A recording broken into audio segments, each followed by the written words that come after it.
reflecting on American vengeance after the deadliest attack on U.S. soil. I want justice. Retribution. Justice has been done. It has been 15 years since the historic raid that killed the world's most wanted terrorist. Tonight, an inside look at the dangerous operation and the intelligence that led up to it from the man who at the time led the CIA in Pakistan, where bin Laden met his demise. That's tonight, the first in a special two-part edition of Compass Points.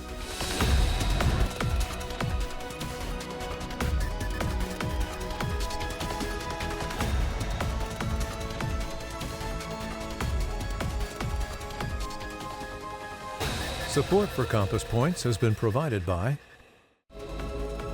the Judy and Peter Bloom Kovler Foundation, Camilla and George Smith, the Dorney Koppel Foundation, the Gruber Family Foundation, and Cap and Margaret Ann Eschenroder. The Judy and Peter Bloom Kovler Foundation, upholding freedom by strengthening democracies at home and abroad. Additional support is provided by Friends of the NewsHour.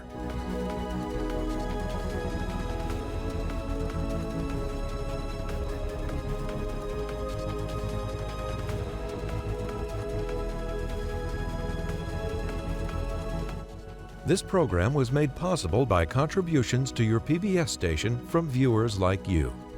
Thank you. Once again, from the David M. Rubenstein studio at WETA in Washington, moderator Nick Schifrin. Hello and welcome to Compass Points. 15 years ago, I woke up in Islamabad, Pakistan's capital, where I'd lived for 3 years as the ABC News correspondent, and I drove about an hour and a half to Abbottabad. I drove past Pakistan's military academy, the country's West Point, and turned into a neighborhood where one house stood high above the others. This was the first footage from inside the compound where Osama bin Laden had lived and died. These are the walls that protected him, 15 feet high, topped with razor wire, as seen in this exclusive video from inside the compound. Inside, the house is big, 8 rooms. On the first floor, a bedroom covered in blood. Look at the papers left on the floor. Up on the second floor, the master bedroom, perhaps bin Laden's, with blood that's still on the floor. This is the nicest room in the house, the only one with a carpet and a queen-size bed. Down the hall, a food pantry. You can't see it that well, but there's enough food in here to sustain a family for weeks. Bin Laden never had to leave. The Navy SEAL raid was the culmination of a decade of intelligence work by thousands of CIA officers, including some who lost their lives. The top CIA officer in Pakistan at the time, the chief of station, was Mark Kelton. He is now retired from the CIA and is a senior advisor at the Chertoff Group and a founding partner of the Five Eyes Group, and he joins me now. Mark, thanks so much. Thanks for being here. Happy to be here. Take us back 15 years, and something that we all remember for the time, but it's been a little while. How important was it for CIA, for the intelligence community, for, I would argue, the country, to find and bring to justice, in whatever way, Osama bin Laden? Well, I mean, it was crucial for, at the time, of course, people saw it as a benchmark, right? We had CIA, of course, was in that fight for the entire time since 9/11, trying to hunt down bin Laden. And of course, the predicate to all of that is the 9/11 attack itself, right? The failures that the led failure, up to the it, intelligence failures, and the CIA effectively being blamed for it. I don't think that was fair, but that is the case. I always say, you know, when I talk about the operation, that I was there at the end of it, right? There were thousands and thousands of people beforehand that worked and got us to that point. So every moment, even before 9/11, of course, bin Laden was a threat. But after 9/11, it was obvious who had perpetrated the attack, and we began to hunt. Finding bin Laden, of course, and bringing him to justice was, for me, the only way we could say that we had closed the door on what happened on 9/11. The people that suffered that day, the people we lost that day, will always be remembered. But it was about justice, and frankly, it was about vengeance. And I don't have any problem saying that. And I'm happy, happy to have been there, honored to have been there. Your career started in 1981 out of grad school. You were a Soviet military analyst. You're a Cold War warrior. Mm-hmm. How did you end up in Pakistan in January 2011? I ask myself that sometimes too. That's a long story, but I joined in '81 to CIA, as you say, out of grad school. I never intended to go into Soviet operations, but I got a call when I was in training, and they said, come up to headquarters and report to the front office of Soviet Division. And I did, and they said, well, you're going to Moscow. Mm-hmm. I never went to Moscow. I went to other places. But the point is that I never asked for jobs during my time at CIA. They always told me, you're going. Mm. And I only bid, I think, on one job, and CIA have a process where you can bid. But every other time they said, we needed to go there, we needed to go here. So I answered the needs of the service. And in Pakistan, it was like that. They needed a senior officer. The timing, of course, got rushed because my predecessor departed, and that moved me up to a little earlier than I would have gone. Mm. But I had particular skills that I think were needed at that time, and got the word. And Panetta said to me, "Get your ass out there." Literally, get your ass out there. And as Director Panetta could. Pretty salty. Yeah. How did your history, do you think, shape how you approached Islamabad? As you say, you were not a regional specialist, you're not necessarily even a CT guy, a counterterrorism specialist. No, I was not. Yeah. I did counterterrorism work. Everybody did after 9/11, but no, I was not a counterterrorism specialist. I think the skills that I brought to it were from working against our hardest adversaries and working against the hardest targets. Frankly, I think when you do that, everything else doesn't become easy, but you realize what the art of the possible is. You can have great confidence in your people and understand that you can achieve things under tremendous threat, particularly counterintelligence threat or a CT threat, and run operations to the highest level of discipline, which is really what you need to do, and it needed to be done in Pakistan at that time. I mean, we had a target. We didn't know what it was. We didn't know if bin Laden was there. We had to collect intelligence on that target, and we had to do it in a manner that wouldn't spook the target. Well, we're going to go into great detail on how that happened. But Pakistan is unique. I've always argued that the ISI, the Pakistani Intelligence Service, was two things simultaneously, long before you arrived. Right. A very good partner, according to many U.S. officials, after 9/11, especially on al-Qaeda, and simultaneously a supporter of groups in Afghanistan, Taliban groups that would kill U.S. soldiers, and of course there were incidents where the Pakistanis themselves had ties to terrorist groups. When you arrived, did you approach the ISI? Did you approach your job as seeing your intelligence counterparts as problematic partners, or were they more determined foes? Every intelligence service in the world is in the business of collecting and leveraging the person across the table from them, every one of them. So their ISI is no different than any other service that I dealt with in that sense. They're a great partner in the counterterrorism fight, had helped deliver us some great victories. I approached the job wanting to work with ISI, but circumstances changed. And the tension in the bilateral relationship caused by events that took place after I arrived made it very difficult. Yeah, of course, the nature of what you were about to do. And frankly, and later on, of course, as we were moving towards the bin Laden operation, decisions were taken, and we can talk a little bit about those, as to whether or not to include Pakistan in the operation. Yeah. And at that point, the president decided. The president made a decision that would not be the case. At that point, once we did the operation, it became very difficult and not sustainable for me. It was unsustainable, frankly. I mean, I remember I was living there, I was reporting on all this.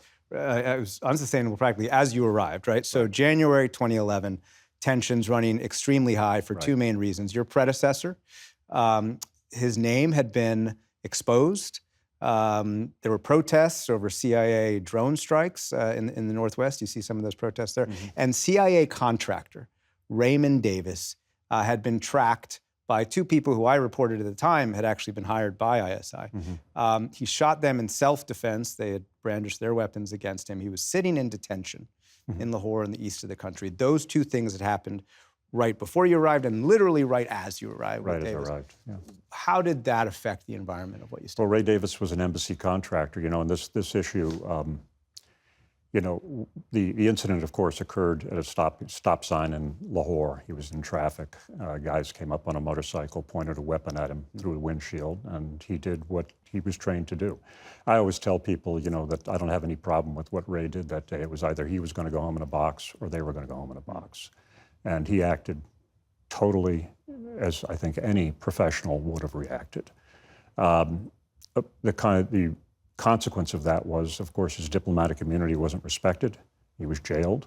He ended up being jailed for the longest time of any American diplomat apart from the Iran hostage crisis since World War II, that I know of anyway.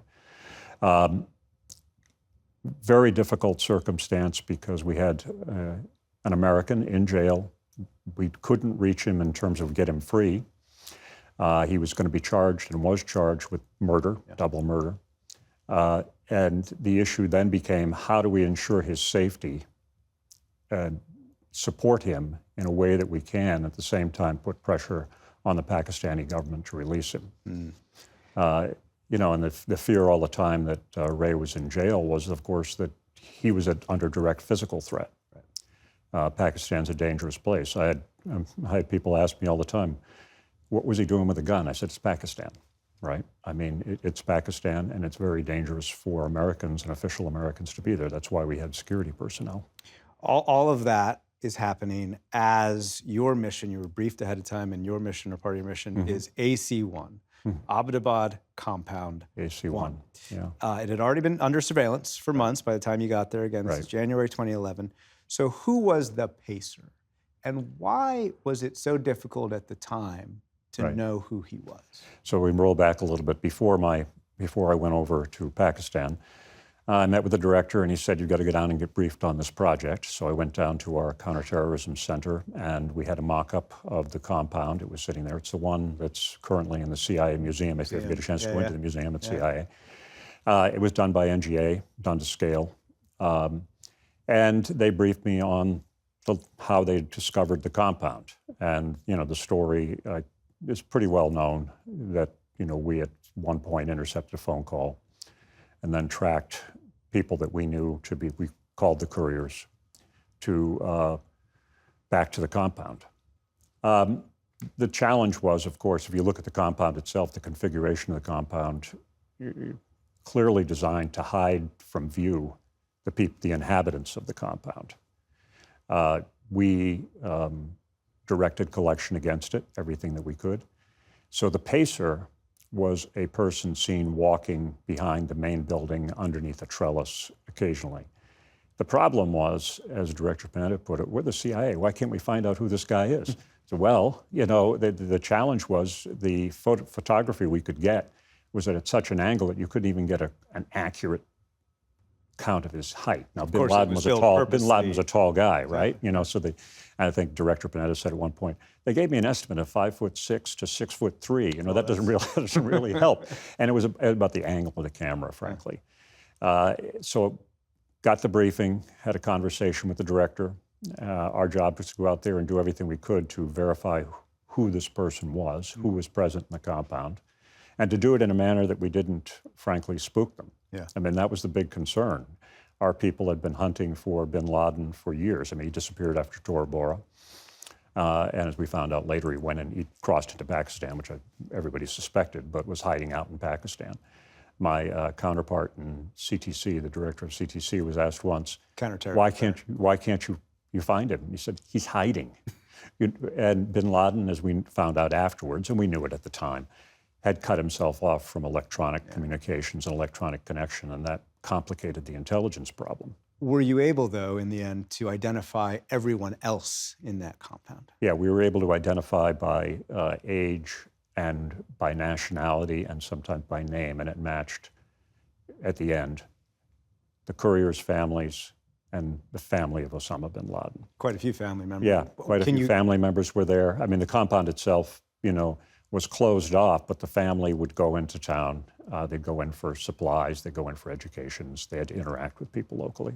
One aspect that I know you'll be cautious in how you talk about your efforts to identify was an effort to try and use a vaccination program to get bin Laden's DNA, a program that Pakistani officials exposed after the raid to journalists living in Pakistan, including me.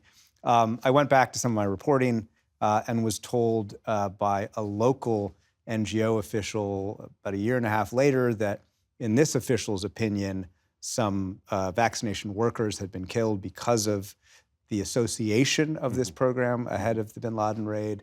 I've talked to some officials even this week who say this was still a mistake. In retrospect, do you believe that all of the efforts you made to confirm his identity were worth it and worked? Yeah, I do. Yeah. I do. I don't have any problem with it.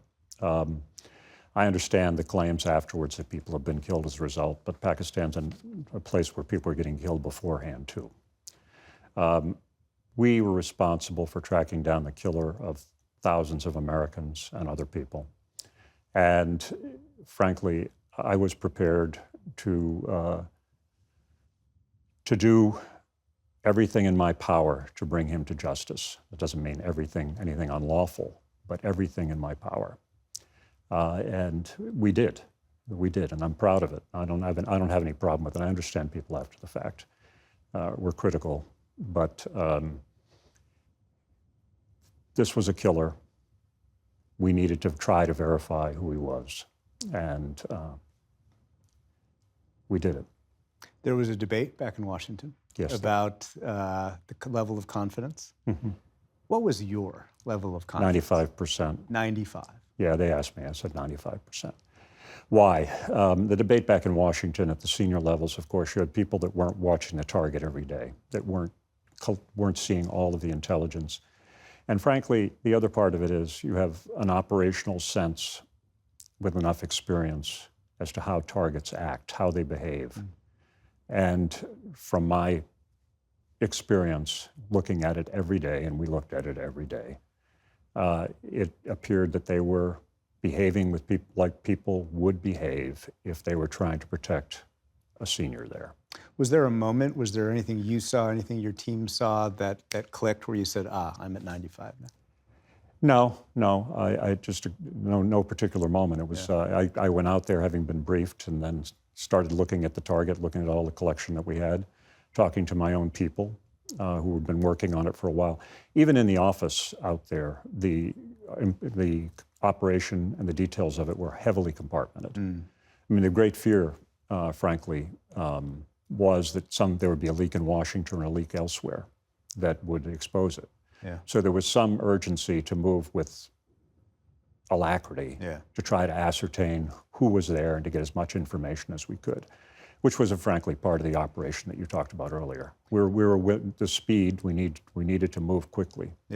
And ultimately, of course, the risks are not only losing people, but are we going to put people's lives at risk to attack a target without some degree of certainty that he's there, right? Some of the options to do that once the president, of course, made the decision to go in, the military, a bombing raid, the Pakistanis could have done it, that was rejected. One of the options, though, was CIA could have done it itself. And I think that you believed that you guys could have succeeded. Is that right? Yeah, we could have succeeded in getting people to the target. The problem was getting people out of the target. You mean literally out of the house? After, yeah. Because, it's a combat situation, right? The people we didn't know, keeping in mind, we didn't know whether the people in the compound were armed, which they turned out to be. We didn't know whether they had suicide vests. We didn't know any of that. So if we'd had injured or killed people on the target, that would have been very difficult to extract them without U.S. military support. So that was one of the issues that ultimately moved us to where the direction that we went, moved the director to where he went. Keep in mind also, this is one of the few times that the ultimate decision was the military operated under CIA authorities. Which, trained at a CIA? but under It was Leon Panetta's operation. He was in charge. And that's very rare occurrence. It was because of the nature of the operation. The issue of the possible options for prosecuting the target, of course, there were a number discussed. One was to share with the Pakistanis and go in jointly and do something, and that was pretty quickly set aside because, again, worried about a leak, worried about somebody telling the target. We didn't know if there was a relationship with local people with the target. Secondly, of course, was the CIA option. Thirdly was bombing. Problem with bombing, twofold: A, collateral damage, but B, didn't have a body. Couldn't prove that you got him. So that led naturally to the progression of thinking to a U.S. military operation. CIA, of course, provided support for that. Training, facilities, embedding people with the teams to get them, briefing them up on what they were likely to confront. And, you know, the process for getting there was a decision by the president, you know, ultimately, in consultation with the director. What were the contingency plans? You mentioned that if it leaked, whether from Washington or the Pakistanis or bin Laden, what were the contingency plans as you were watching that compound? What were the plans? Well, we would try to cover people that squirted out of it or ran out of it, right? But the problem was you could never have 24/7 perfection coverage, right? Without exposing yourself. Yeah. So, you know, and the other option was they maybe have local collaborators, maybe have government helping them.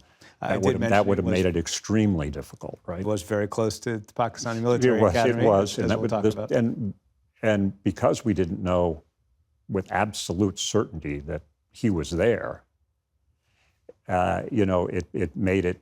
There were a lot of other questions that sort of hung on that. What support structure did he have? So if they fled, could they go to ground quickly? How hard would it be to pick up the trail again? So it was imperative not to have the information leak. And really, it was a miracle that it didn't. I mean, so much stuff leaks in Washington. Yeah. I mean, you know, you can't keep secrets. It's really hard. I've been through that multiple times. I was chief of counterintelligence, and then in my time at CIA, I saw lots of leaks. And people leak for all sorts of reasons, but this would have been the biggest story that you possibly could have had. And so you get to, we're talking about late April now, 2011, getting closer to May 1st in Washington, May 2nd in Pakistan. What were you worried about? What were those last minute preparations? Well, yeah, we were worried about what was going to happen on the target, right? So, you know, if there had been a problem on the target, what would happen to the SEALs, the ultimate raiders that went in? They had injuries, they had people, what would happen? Trying to sequence engagement of the Pakistani government afterwards, planning for afterwards, that was certainly a challenge. Security of American personnel in the country. How would the Pakistanis react? How would the civilian population react? How would al-Qaeda react? Did they have the capacity to strike back? What was the answer to some of that in terms of al-Qaeda didn't have the capacity to strike back, although we've seen, you know, activities outside of Pakistan. The issue we were mostly concerned about was local unrest, and we'd seen evidence of that quite a few times through the Davis episodes and otherwise, where Americans would come under threat. I mean, as I said before, Pakistan could be a dangerous place. Yeah. You had Americans kidnapped, journalists kidnapped, aid workers kidnapped, killed. So, you know, we had to worry about all of that. And the other thing, of course, was engagement with the local government. How was that going to be done? Who was going to convey the information? Who was going to talk to them?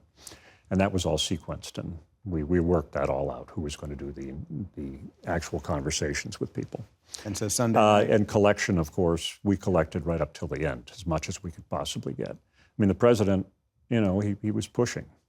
I want to know, you know, do as much as you can. So that's why, you know, we pushed hard, as hard as I dared push, let's put it that way. Fortunately, we had very, very good people. You know, the people that worked on that, both in the Washington end and in the field, excellent people. And that's about to bring us to Sunday night, May the 1st. The raid would begin on May the 2nd in Pakistan after midnight. You sit down to watch. You're going to watch it live. Yeah, I We're watched going it to talk live. about that in a second. And we'll pick it up after this episode ends for Compass Points. I really appreciate it. And next up, the raid itself. Thank you. That's our conversation, our first part of our conversation with Mark. The second part next week. I'm Nick Schifrin. Thanks for watching. We'll see you here again next week on Compass Points. Support for Compass Points has been provided by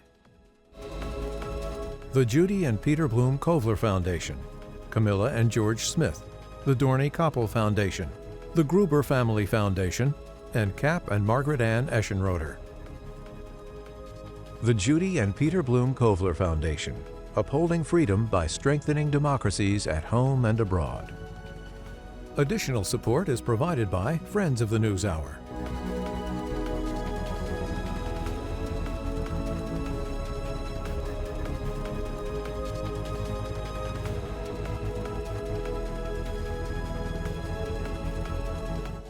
This program was made possible by contributions to your PBS station from viewers like you.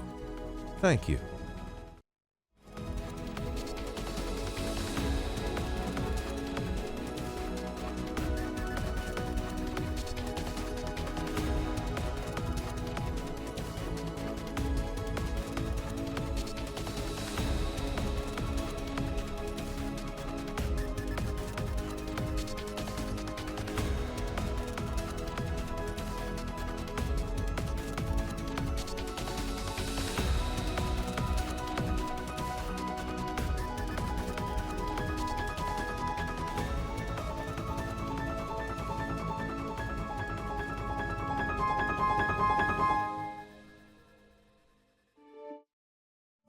You're watching PBS.